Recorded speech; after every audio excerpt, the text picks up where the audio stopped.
Hi there, it's Riikka Kovasin here. Today I'm creating a set of ATCs using the WOW Embossing Powder's Changers set. The changers are like additions to your existing embossing powders, giving them a different look.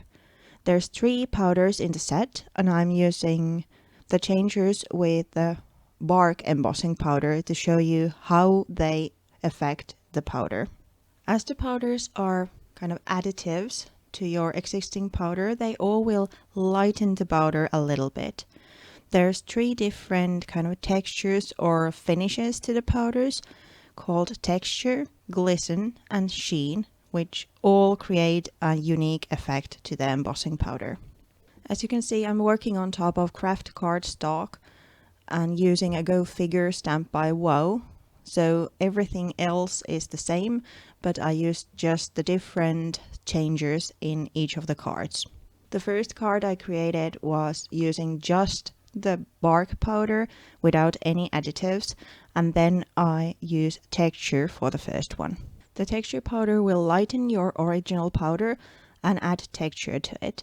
It's perfect for kind of grungy effects and works especially well with metallics.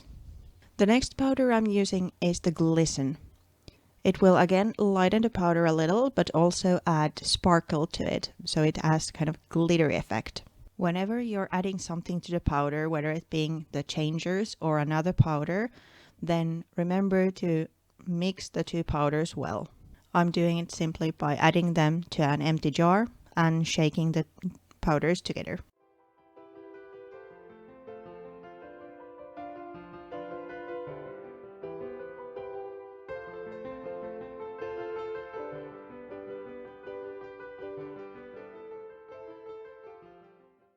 The last but not least of the 3 changers is sheen, which again lightens the powder but adds gloss to it as well.